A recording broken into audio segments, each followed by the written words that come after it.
So, LoUdLifeCrew, bro. LoUdLifeCrew in the building. Yeah. We're here. We made it. You made it. You made it to the UK. Yes. Manchester's our first time here, so like everything's new to us. Getting in my lane at the youngest age. I'm pouring codeine up to slow down the day. Flesh junkies, I don't care what they say. I'm throwing up pounds when I'm in UK. Out of the country, but smoking LA. I am not playing, I'm not an arcade. Clear out the shop like I threw a grenade. Don't get shit for the shit you portray. I'm in the streets, probably been here for days. In the past, since my sister was 8. I'ma get on no matter the way. Been running it up in the wickedest way. First time in the UK altogether, or first time performing? First time in Manchester, yeah. We've been to London once, Yeah. back in winter 2022. We did like a little miniature European tour, and London was one of the stops. So That's sick, man. yeah, that was our first initial reaction and like, introduction to UK. Yeah. Yeah. SwizZy, all the way from Florida. Yes, sir. Welcome to the podcast, my friend. Yes, thank you for having me. I appreciate that, for real. I appreciate you both. You came in with Marvylus today. Yes, yeah. Like, he comes with me everywhere. Yeah. If I'm there, he's probably there too. Marv was saying, if you don't mind being called Marv. Yeah. Marv is still here, guys, just behind the camera. That's what I call him. Marv was saying, like, you were like, one of the originators of this group, which we touched on with Marv, but you tell me your side of the story. Yeah, ever since I was young, we was always like, kind of like potheads. So like we had like a little group that we were just like kind of sell weed and like do a little smoke and skip school and things like that. And like we called ourselves LoUdLifeCrew. This was way before we were doing music or anything like that. And like literally a couple months later, my homie had a studio, pretty much similar story to Marv, in the closet. And we were just recording like mad music back to back. And then we just started putting the music out like as the squad. And it was me and my homie Man. It was like people that Marv don't even know that was actually a part of LoUdLifeCrew in the very beginning. I'm talking about like 2012. He never met them, like any of that. So it's actually crazy, like how many waves of artists have actually went through LoUdLifeCrew. It's actually pretty insane. There's been different eras of it pretty much in the past 13 years. That's a journey, man. Yeah. That's an actual journey, and the journey has brought you guys here onto Lazo's podcast in Manchester, brother. It's all about the journey. So I obviously asked you all a couple of questions, but I have different questions for both of you. If you weren't rapping, what would you be doing, bro? Say that one more time. If you were not going to be rapping, what would you be doing? I know for a fact I would have already opened up like a dispensary in Cali somewhere, or like, yeah, that's like exactly what I would be doing. Yeah. That would be like my number one thing. For sure. Music's always been a passion though since I was a kid. It's weird. It kind of goes hand in hand, especially in America. Nah, I feel that. But the thing is, right, this is something that most people outside of America do not understand. America's not just a country, guys. It's a continent. Mm-hmm. I mean, this is the culture, the music. People always say East and West, but there's more to it than that. You've got Atlanta, you've got everywhere. Everything's going on, man. Like, how do you find the style in that? Me personally, I kind of like, it's not about really finding a style. I kind of like just go with what I like to listen to. And that's what I create pretty much. Like when it comes to like influences, obviously I have my influences from Lil Wayne to Kanye West, Jay-Z, Big Pun, like all those. But like at the end of the day, if you listen to my music, it sounds nothing like any of their stuff. So that kind of goes to show you that like, yeah, I might like be influenced and I love these guys' music, but like I'm not. I'm not somebody who's like gonna sit and like copy, you know what I'm saying? I like to kind of bring everything in different genres and stuff and kind of mix it all in one. That's kind of where I am with it. Well, listen, as they say, originality indicates innovators. Yeah, for sure. Everyone that you just hit off on that line, they were original in their own way. 100%, yeah. But are you Puerto Rican originally? Yeah, 100% Puerto Rican. Right. Yeah. Yeah, that's crazy. I've been asked that like 100 times at the Caribbean Carnival yesterday. Oh, because like Big Pun is always Puerto Rican, right? Yeah. Mm-hmm. From the Bronx? Yeah. Me and his son did some shows together. Oh, yeah, shout out Chris Rivers. How do you end up working with Big Pun's son, man? Because I feel like... Man, this is like all in Colorado. When I moved out there initially, there's a promoter out there that kind of same thing, does pay to play type things. And we just kind of paid for a slot to open up for an even bigger artist. His name's Futuristic. I don't know if you know who that is. But Chris Rivers, which is Big Pun's son, was actually the opening act for him on the tour. And then we got added to pretty much open for him before he opens up for the headliner. So it was like one of those kind of deals. That's good. Yeah, we had a couple dates with them and we just pretty much just talked it up in the green room. Did you ever make any music with him? Not yet. We're actually, we need to. We need to. We keep talking about it. We literally keep talking about it, but we just never sat and cooked anything yet. Everything happens. I hate forcing things, you know? Oh, mate, we all make plans. And then I don't know how spiritual you guys are. We all make plans and then God has other plans. For sure, yeah. And I'd rather just let the universe take it where it's... You just got to turn up every day. Yeah, exactly. Well, let's get into the business side of music, man, because that in itself can be a bit of a pothole for most people. It's not easy to navigate, and when you're young and you're coming up, and how do you know how much to charge? How do you know when your values increase? Yeah. How do you make sure that you can sustain this and people don't take money out of your pocket? Well, honestly, everything boils down to data. Like, a lot of artists, they want to get paid thousands of dollars to do these shows because they feel like their music is top tier or whatever the case may be, but they're not selling, they're struggling selling 10 tickets for a show.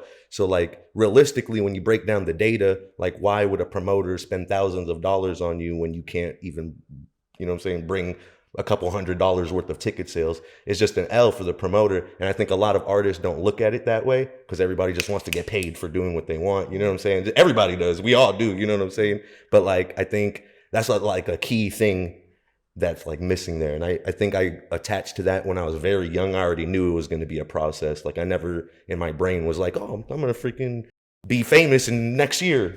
I always knew it was going to be a process, and as long as it's growing on a year-to-year basis, then it's inevitable that success is going to come. Pretty much, it's stranger things have happened. 100%. A rap trio or a podcast, People have been to the moon, man. We can make it here. That's what I'm saying, man. Anything you can think of, I feel like if you put enough energy towards it, you could literally knock it out quickly too. Just depends how much energy and how consistent you are through that journey of that destination you're trying. So if I was to ask you boys whether it was individual or as a group, because I know you perform as a group, right? Mm-hmm. But how many shows would you be looking to do a month, and what do you think is a good work ethic? I know the answer might be as many as I can, but realistically. Yeah, see, I like to think things need to be firing off on all cylinder to create what would be that work ethic you're talking about. Somebody just doing a bunch of shows on a weekly basis and then that's it.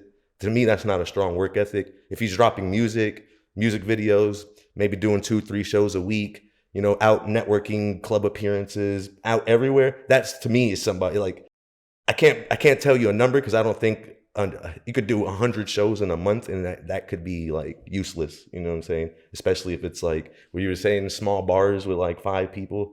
It gets to a point where you're you might just want to pay a promoter to get on a bigger stage to actually make your time more worth it. Because you're wasting time essentially at that point. And time's the most expensive thing on this planet. Time is the one thing you can't buy, actually. That's what I'm saying. I feel like you can buy anything these days. The most expensive thing. You need a kidney, we'll get you a kidney.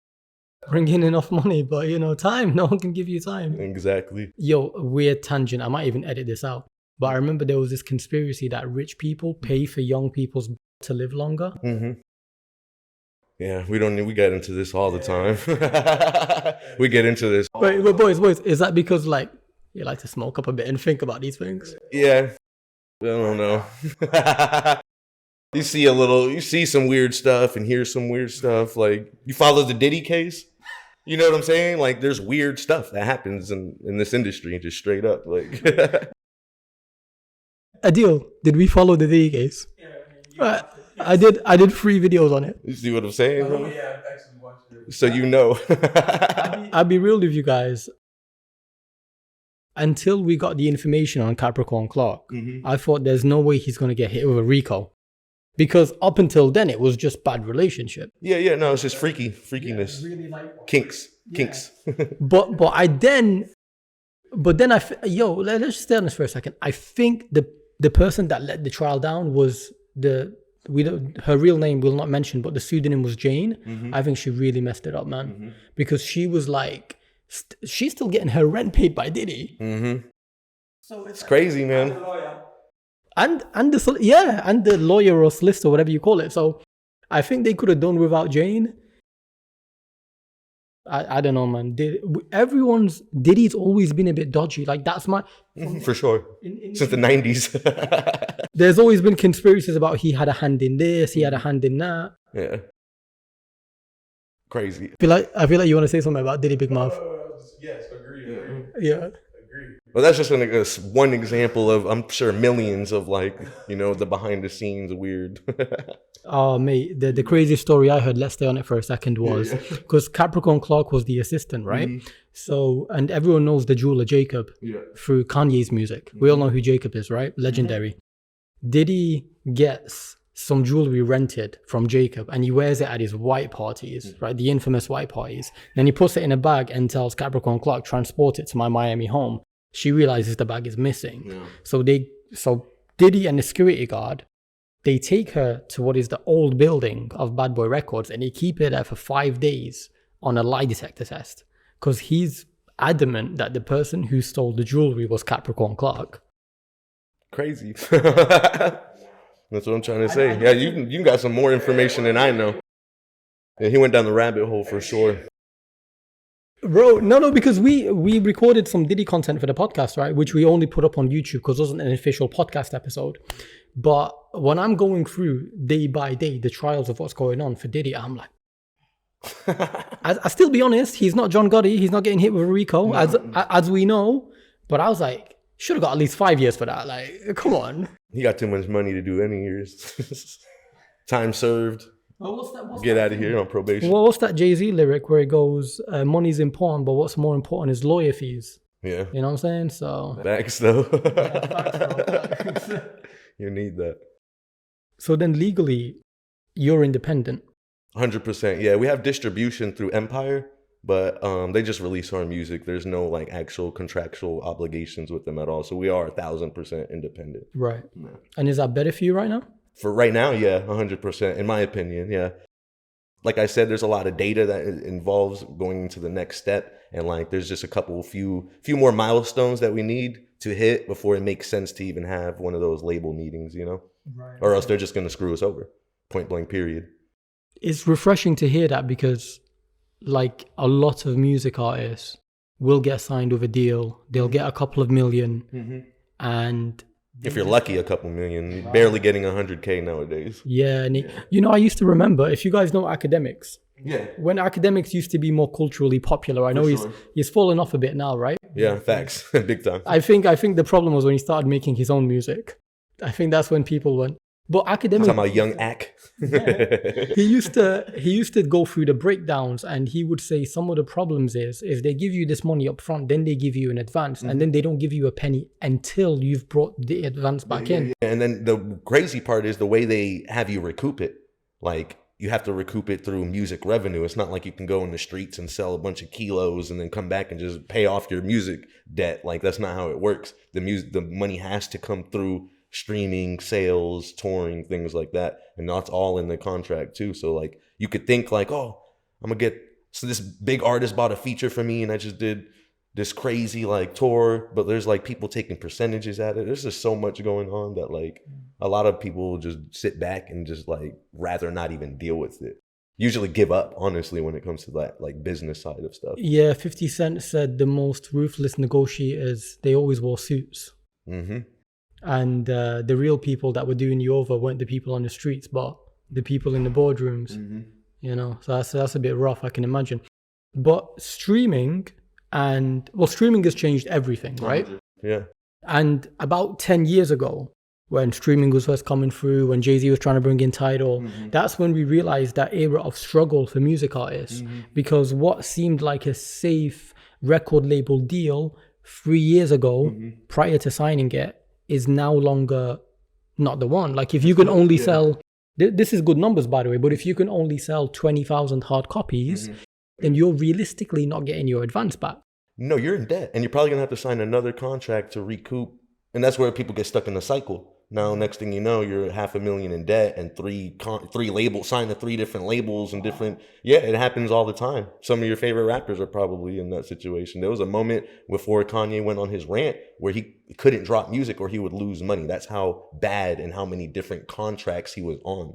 His label was screwing him. There were so many different it was bad. So we need to explain that more. When you say his label, right, you're talking about Good Music, but Good Music was owned by who?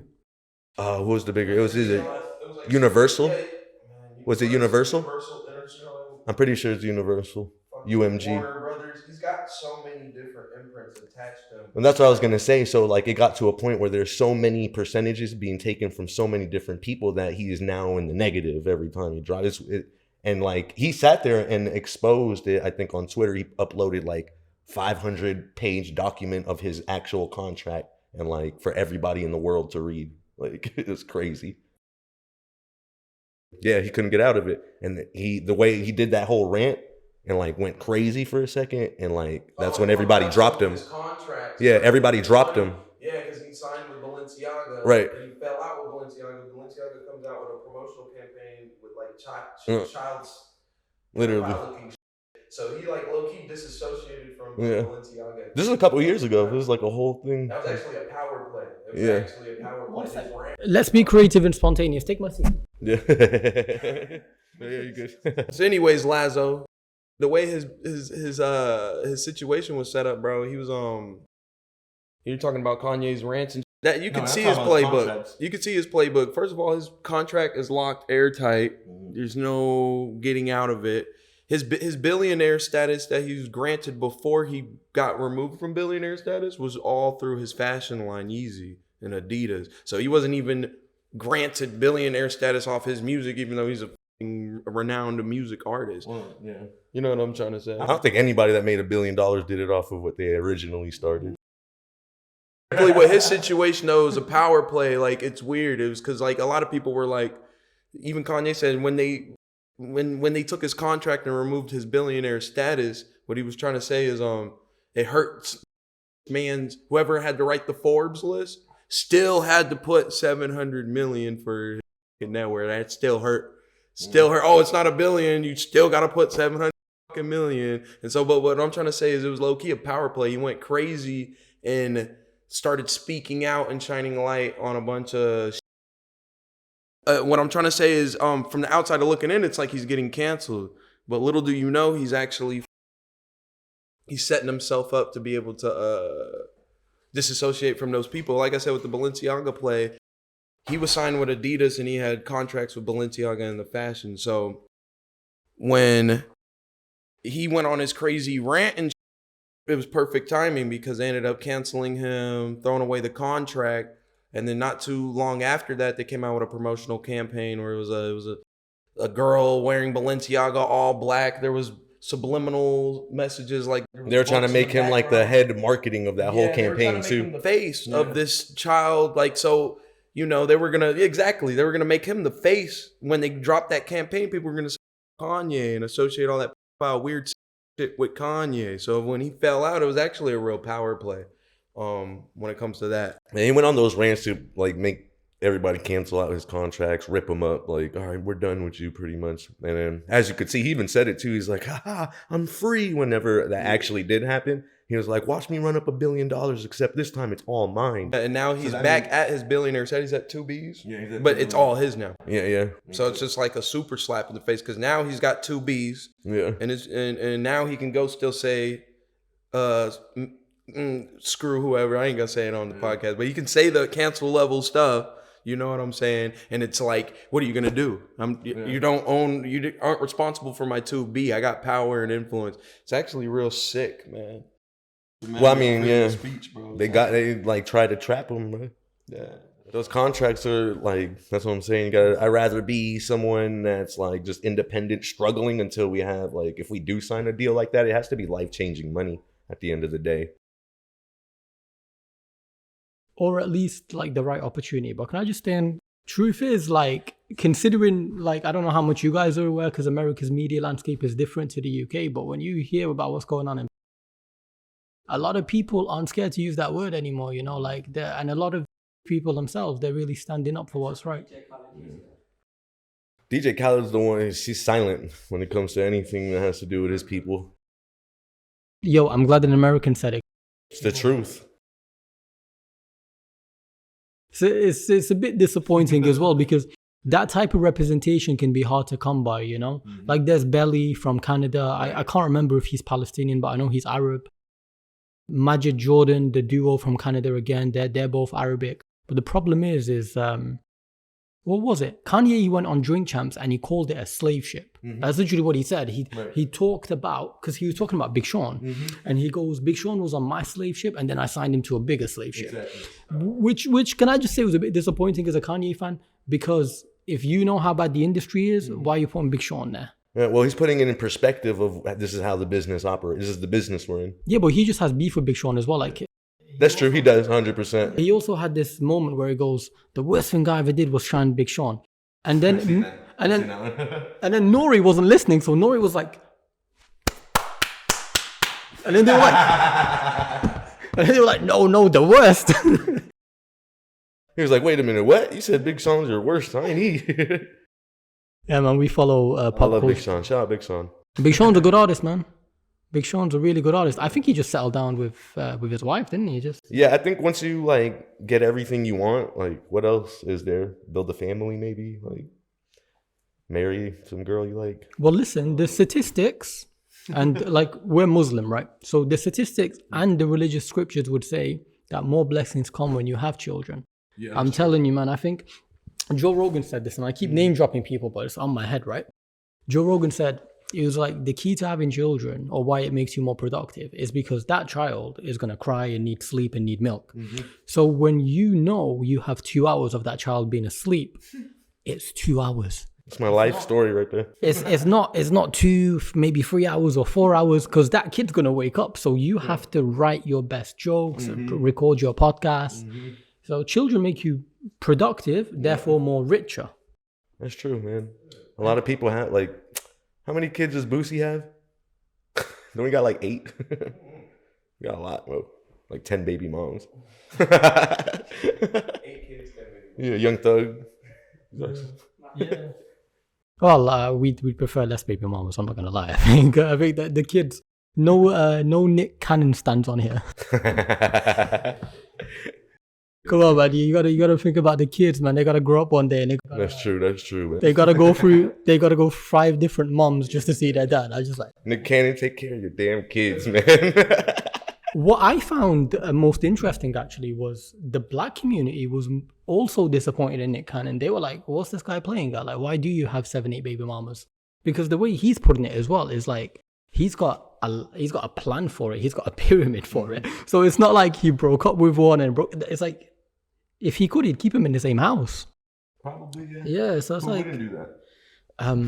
I think anyone who's sane. I mean, if it's all good and smooth, 7 women in one house. that would be crazy. Hugh Hefner did it. He was living like paradise. Just saying. It's not impossible. It's all about what can you accomplish. Was he married to them though? She looked like it to me.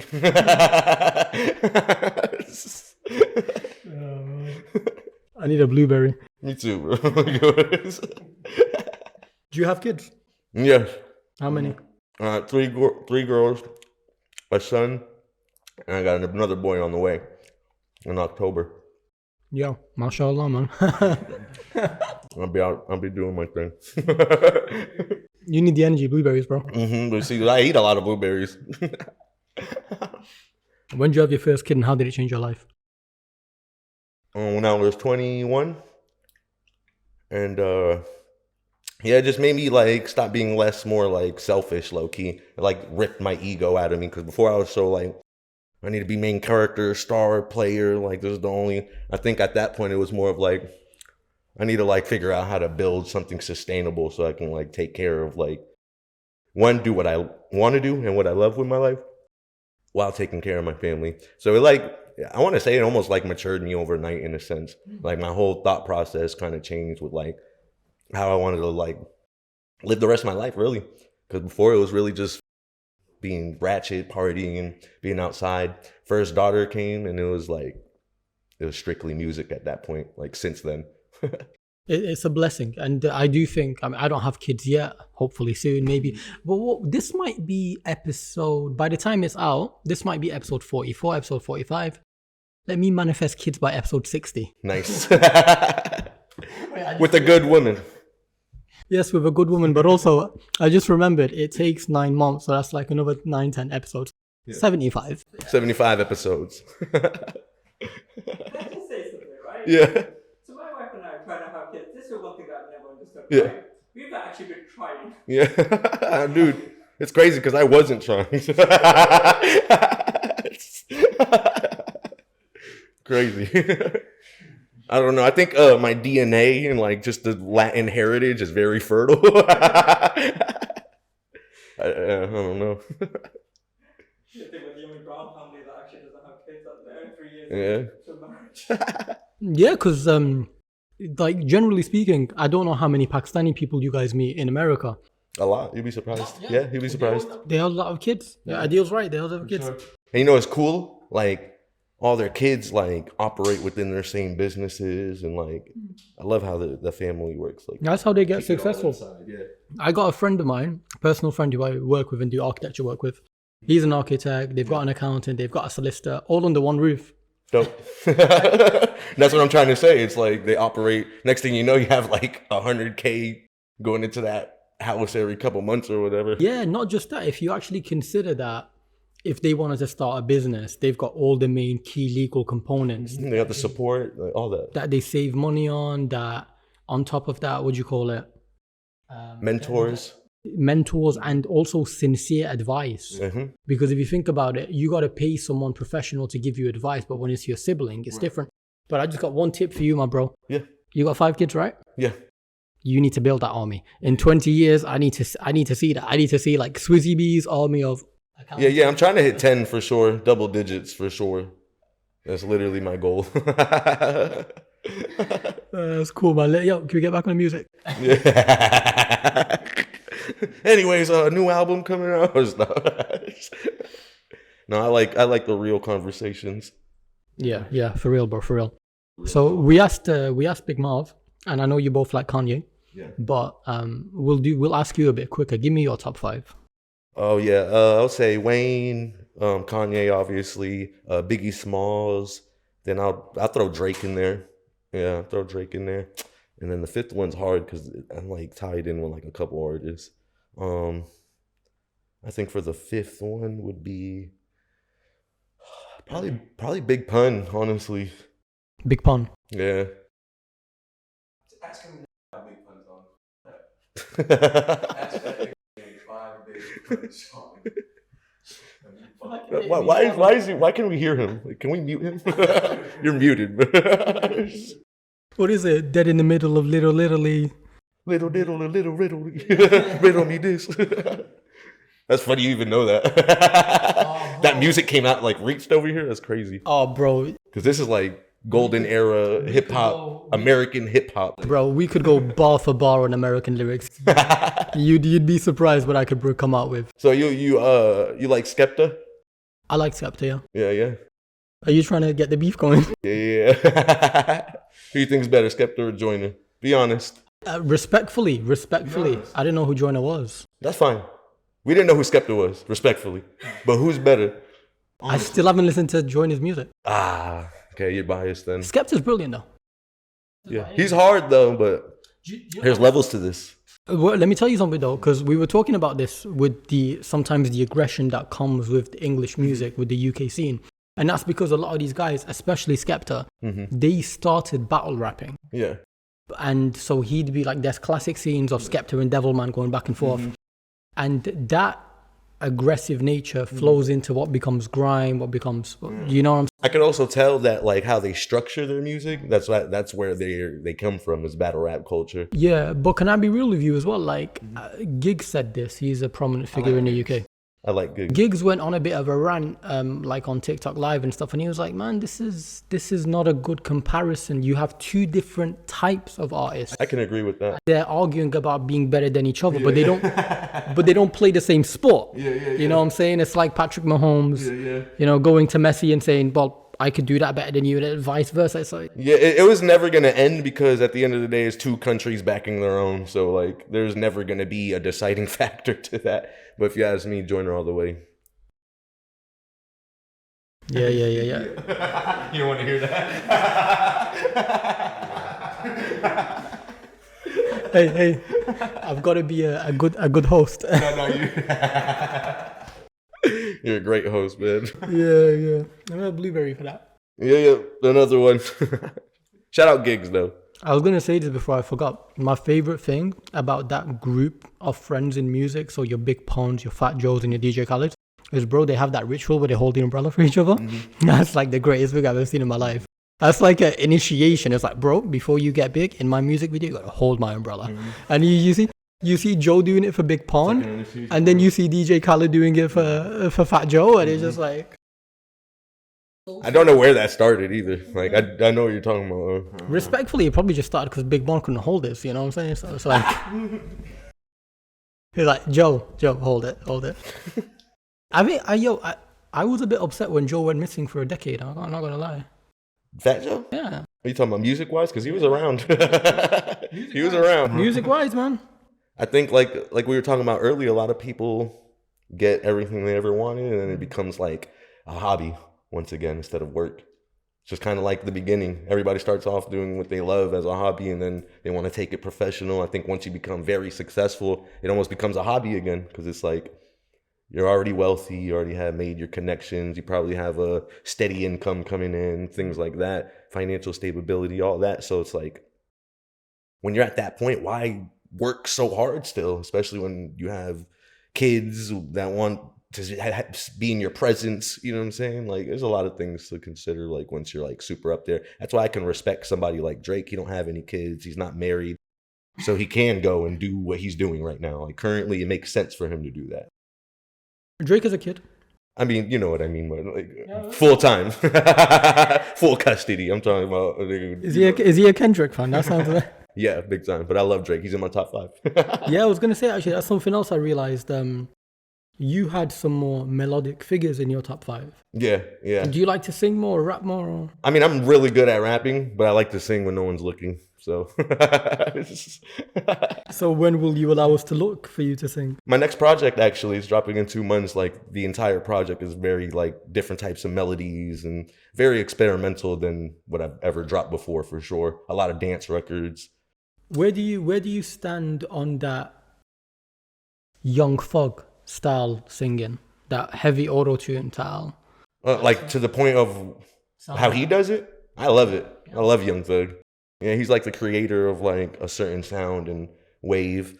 I don't think too much into it, to be honest. I'm very articulate when I make music. So like I said, everything that I listen to and I like I don't make that type of music. So it's very weird to like answer that. Yeah, but that's it. That's important though. So like, does your process start in the studio or before you get to the studio? Me, I'm a writer, full on. I have to have a concept and certain things. I mean, there's times where me and Marv go to the studio and like I'll write down a verse in like 10-15 minutes and put something together that way. But like, I don't know, I just like writing. Like I enjoy that. That's like my favorite part of like creating music, is trying to like structure bars a certain way, have different like rhythm patterns, and you know, I just feel like I get it. I can think more on it when I'm writing. And to do that, do you need to hear the beat beforehand or not? No, I made some songs where I had like just straight lyrics. I prefer having the beat. Like, I do prefer that, obviously. But I've had free verses where I just wrote freestyles and then found a beat and I was like, hold on. And then scrolled back up and just rapped it and it went perfect. So like I said, it's just really writing. That's like really my passion, honestly. Yeah. It's ironic because your favorite rapper goes off the top of his head. Yeah. Wayne. Lil Wayne. Big Pun was known for that too. He was punching. Jay-Z, low-key too. I think Drake actually does that too, if I'm not mistaken. He writes. Okay, wait, one sec. We gotta have this discussion. Look. I'm not saying Drake doesn't have ghostwriters. I've been hearing that. Yeah, he definitely could look that up. There was, he does have it. Yeah, academics, before they became best friends, he was exposing it, you know? Yeah. It's funny what a bit of connection and money can do to a relationship. But what I'm saying is that we know that Jay-Z wrote Still Dre. I know that Kanye's like made music for people. Like, this happens in the industry. Big Sean has written for Kanye. It's one vicious cycle. Unless you're talking about a J. Cole and a Kendrick Lamar, everybody's had some form of help. Not to mention, sometimes before you put your album out, you get someone to listen to it. So one of the best people that's known for that is Andre 3000. Because he's one of the best lyricists of all time. So a Kendrick will call Andre, 3 stacks in and say, what do you think of my album? But do you not think music is collaborative to begin with? It's supposed to be. I believe it's supposed to be.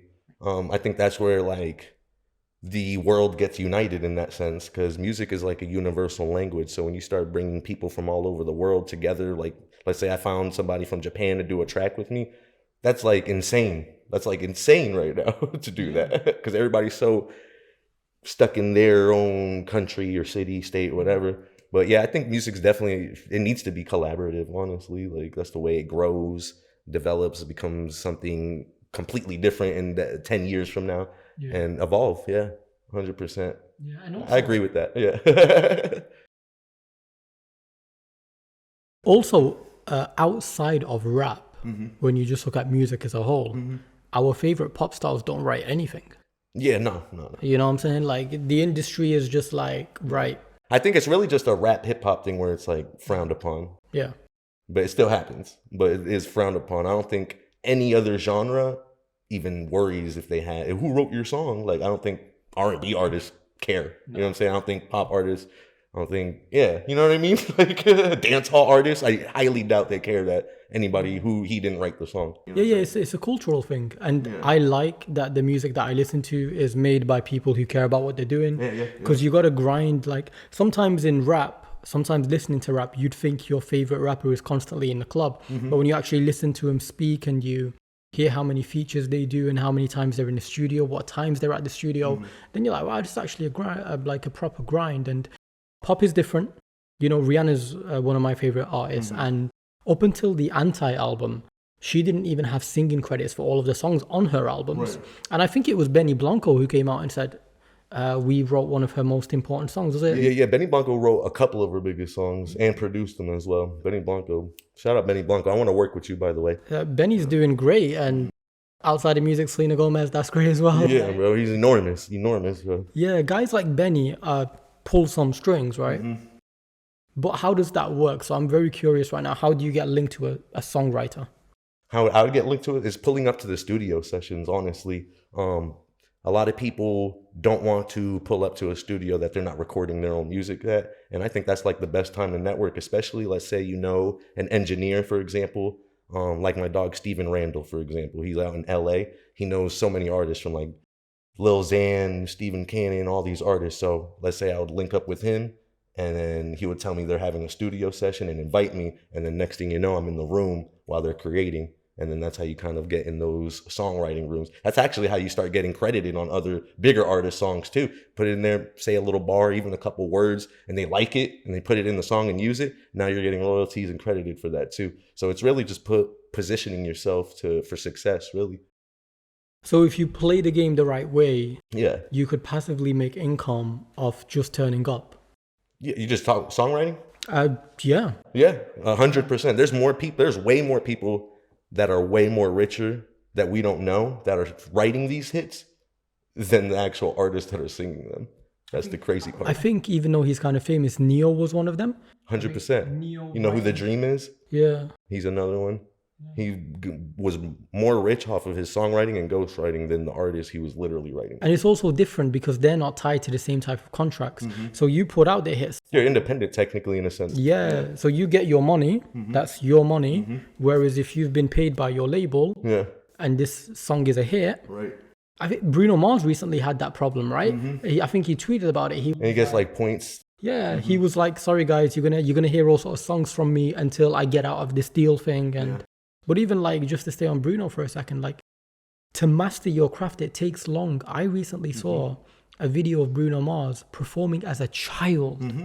You know, Michael Jackson performing as a child, Chris Brown being a part of that. Yeah. You know, like. And mind you, these guys had 10+ year careers before we even heard their name once. That's why a lot of people they don't want to hear that part. Yeah. That's because it's a grind. Yeah. You look at it on year one and you're talking about you got to put 10 years in before you see anything. If you have that mentality, it scares people. People don't even want to take that journey. It's not even that. It's the small bit. So like I know just by doing my editing, right? The amount of days I lose sleep, I miss out on meals, I can't see friends. Right, you're not hanging out. Like I'm just sat there editing and I got so much pain here in my traps and I'm like literally, and then you're like, is it worth it? And then you're like, yeah. 100%, yeah. Because I love what I do. I just sat down with two strangers that became friends. I was just about to say, yeah. They're from the other side of the world and it makes you more interesting as a person. I have a story. You know, my kids will talk about what I did one day and how I got here, and I'm like, well, I've got 100 people I've sat with. Which one should I hear about first? It gives you, it's character building, man. Yeah, 100%. I think that's what the process is meant to be. It's supposed to develop character and give you that thick skin for when you actually do make. Because when success comes, it's like you got to be prepared, or it's gonna go in a flash of an eye. Like, so that's just what it is. It's like really, you're in a training grounds until that time comes, pretty much. When that time comes, you better have trained and been prepared, bro. Because it's wartime at that point. And that's what this is. Like, that's why me and Marv, we're not scared to drop 5K and go overseas to go make some things happen, because we know it's part of the journey. We're going to look back on it and be happy that we made these decisions. We're going to look back on these videos of me and you, these interviews, these show recaps, and we're going to show our kids these things. You know what I'm saying? Let them know that like anything is possible. You know? Anything is possible. It's true. As Kevin Garnett said when he won the championship. Exactly. So it's great stuff, man. KG. Do you ever get in a flow state? A flow state? Yeah. Do you know what I mean by that? Like a tunnel vision? Yeah, kind of like. Like, sometimes as a creative, no matter what field you're in, yeah, periods of time, that could be a night, could be a few nights, where you feel like you're somewhere else. Yeah, that's almost, it's weird because you know how you were saying like, oh, I got these 2-3 hours when the kids are asleep. That's pretty much my every night is like, that's why bro, I don't sleep. I'll maybe get like 3-4 hours of sleep. You can literally tell under my eyes. Like, so like, I think. Sure. Yeah, man. Look at this. This is a person that grinds every day. Like, oh, dude, put him back on. But yeah, I think, Jesus, forgot. Made me lose my point. What was the last thing I just said? It's all about kids, bro. Yeah, you want to inspire the youth, especially if they're your own children. Yeah, so, flow state, nighttime. So once these kids are asleep, that's really when I get into that mode. I do a lot of like writing at nighttime. I send out a lot of emails, a lot of DMs, just trying to network and get more opportunities. We're fully independent. We do have opportunities that come to us. Like we just did a paid tour in like Montana, very small cities and stuff like that. But at the end of the day, we have to look for the things that we think are gonna grow our fan base and the experience and everything. So like, it's just a constant battle of almost looking for opportunities, seeing if it's worth it, seeing if we can afford it. Like, yeah. How can you? That is a number one question right there. Mm-hmm. How do you know when it's worth it? Like how? Data. Like I keep going back to the data, man. Like for instance, let's say we're trying to do a festival and it like cost a lot of money. How many people are going to be there? How many artists that make our type of music are performing there as well? Like there's a lot of things that go into making those big decisions, especially when it involves a lot of money. I get that. So what was the reasoning and what did you like about Carnival performing here this year in Manchester, England? Yeah, the reasoning was to come out here and gain new fans. That was the number one reason. Everything else was kind of like a networking vibe that we were trying to do. Yeah, we've been to London before and we loved it. So when we seen there was an opportunity, especially a carnival as big as the Caribbean Carnival was, we had to jump on it. It was just like no doubt. And like I said, we got booked in January. So we had from January to yesterday to prepare and do everything that we had to do. So there should be no reason why these opportunities are getting missed at that point. One more question, right? Mm-hmm. I notice as a hip hop fan these days, the image as is important as the music. Mm-hmm. But is that ruining the music? Does it ruin the music? Yeah, man. Does it ruin the music that people are more lazy, you think? I don't even think it's that. I think at the end of the day, people got to make their bread. And if the image and turning up and looking a certain type of way, I think that takes away from your craft, man. Like there's something really sincere about. Well, that's why I truly believe that people shouldn't be trying to copy anybody and do what they feel like they like. And that'll eliminate that right there. If you like doing what you like and wearing what you wear, and then you should do that. It's being yourself is like the key to this at the end of the day. We already have 100 Lil Waynes and you know what I'm saying? Like, so being yourself, I think is the best way to put it. It's hard to like, if you could somehow get your actual real personality and find clothes that match it, that would be your best bet. And if your music matches your image, then you're super winning at that point. It doesn't matter if people think you're goofy or corny or any of that, because at the end of the day, it's you. and people are gonna love you. There's 8 billion people in this world. I truly believe anybody can make money off of music. I really do believe that. I mean, there's stranger things that people make money off. I'm just saying. As I've said once before, people are selling air, bro. Like, Exactly. so if people are selling air, you can sell your music.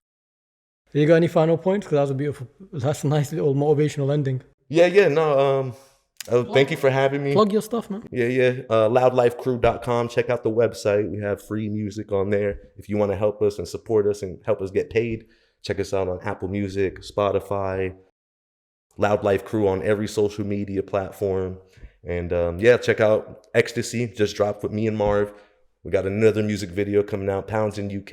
It's going to be great. Project. A lot of things in the works. I like that, SwizZy. Pleasure. Yes, thank you. Thank you all for tuning in. See you on the next one. Take care.